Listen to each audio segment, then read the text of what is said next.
church family. We are continuing our series on worship. Last time we looked at Isaiah chapter 6. I don't want to spend a lot of time reviewing where we've been. The video is only about 10 minutes long, so if you haven't checked them out, please do. But in Isaiah 6, we saw this throne room scene in heaven, and we saw that where God is at home, God is worshipped. Where God is at home, God is worshipped. We also saw this idea that worship isn't about us, it's about God. We see Isaiah enter the picture, and in the throne room scene, he says, "Woe is me, for I'm sinful, and I live among a sinful people." And an angel takes a coal from the fire and touches Isaiah's mouth and cleanses him. And I think that's a conversion experience, though there's some disagreement about that. But I think it's a conversion experience of Isaiah. Following that, God says, who should I send? And Isaiah says these awesome words. He almost, it's like he jumps up. He says, "Here am I, send me." And so the presence of God called forth this act of worship. Now that's interesting. As you've been following along, that's the first stream that we haven't spent a lot of time talking about. And that's the acts of service. And so Isaiah jumps up to volunteer to serve God. And that's an act of worship.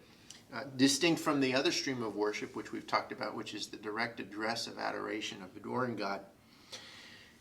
But he doesn't do that adoration, the thing, and I think that's fitting. If Isaiah was converted through that coal experience, there wasn't a lot of intimacy that he had been enjoying previously, and so the expression of adoration probably would have been inappropriate at that time and place. But I want to talk for a moment today about what the human side, what our experience of worship is. If worship isn't about me, then what exactly does it look like to be participating in it? I want to tell you a story, first of all, to set the stage. So when I was in college, I attended a college in Annapolis, Maryland, and we were right next door to the Naval Academy. I had the privilege of having one of those student jobs that was also part of the scholarship program. And I was a boathouse steward, so that meant that I worked on boats. I taught people how to sail, and in reality, I just went out and did a lot of sailing myself.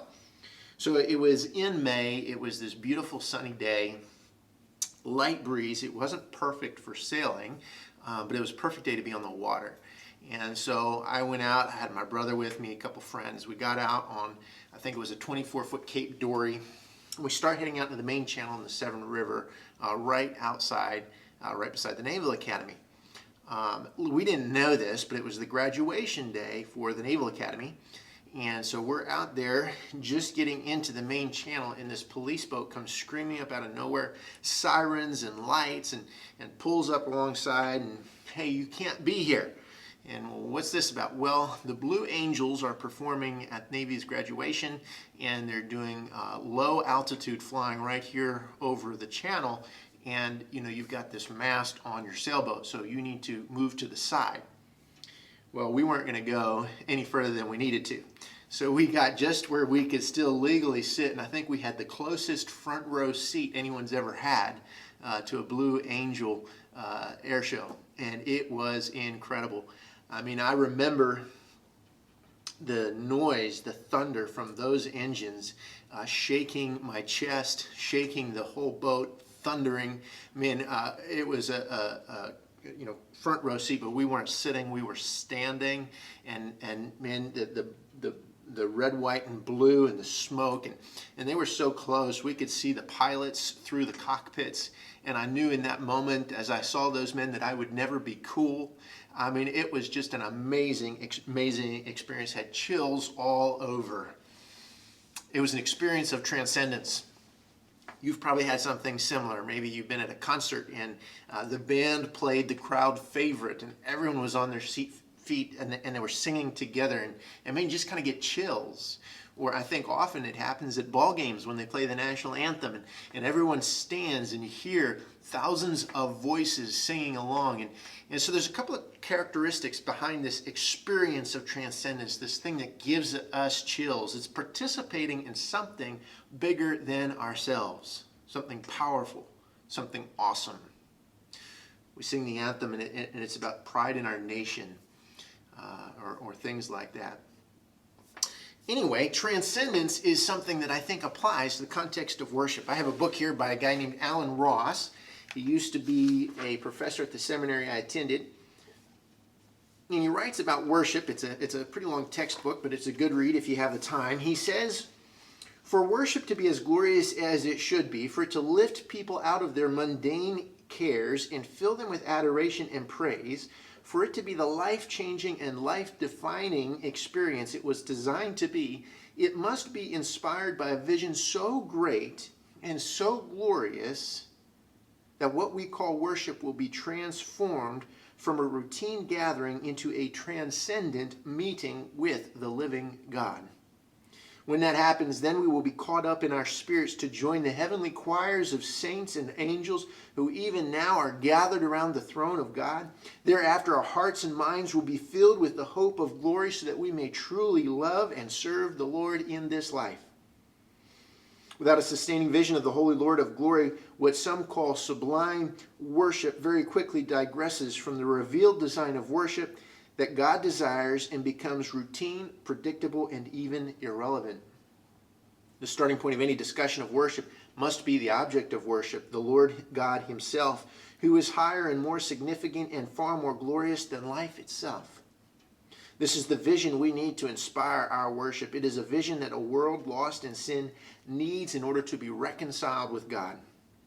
In his discussion of this idea, John Stott writes that human beings are aware of the spiritual reality that is awesomely vast and transcendent, but that they look for it in unlikely places. They seek it everywhere through yoga, through transcendental meditation, other forms of Eastern mysticism, through sex, which Malcolm Muggeridge calls the mysticism of the materialist, through music and arts, through drug taking and higher consciousness, through modern religious cults and dangerous experiences with the occult, and through the fantasies of science fiction. You see, we experience transcendence everywhere. It's available to us, but its true home, its true author is the presence of God himself. That's where it is most rightly enjoyed. He draws this conclusion: this quest for transcendence constitutes a challenge to the quality of Christian public worship. Does it offer what people are seeking, the element of mystery, the sense of the numinous, in biblical language, the fear of God, in modern language, transcendence, so that we bow down before the infinitely great in a mixture of awe, wonder, and joy called worship. So transcendence, that is the human experience. That's what we enjoy when we come and we worship God. Now here's the thing. We don't worship to experience that. Then that would be about us. But when we are other focused completely, as we focus on God and as we adore him, man, that's the experience. That's the word to describe it. It's what drives us to our feet in the adoration of God, or to our knees in response to him. So last time we saw worship isn't about us, it's about God. Isaiah forgets himself in the presence of God, jumps up, hey, send me, I want to go, I want to serve you. This week, the proper worship of God, centered on him, pulls us out of our normal world and into the reality of the supernatural, of God who's created everything and sustains life itself and is even sustaining our own breath. We experience that in his presence. We experience the truest expression of transcendence in worship. I want to just read a verse to you in closing, and it's an obscure verse. It's from 1 Corinthians chapter 14, verse 24. But if all prophesy and an unbeliever or outsider enters, he is convicted by all. He is called to account by all. The secrets of his heart are disclosed. And so, notice what he says, falling on his face, he will worship God and declare that God is really among you. What the Apostle Paul is revealing to us there is that when God's people come together and worship him, and he is powerfully present among them, that even an unbeliever walks in and experiences transcendence, falls on their face and says, whoa, I'm in the presence of something totally other, of someone totally other. So, Before we go on to talk about more about how God is at home in worship and where God is at worship, God is at home, I want to just have this brief interlude to talk about the human side of that and to make sure we keep it in its right context. We don't worship to experience transcendence, but when we worship appropriately, we experience transcendence. And that's a true thing. All right, guys, we'll see you next time.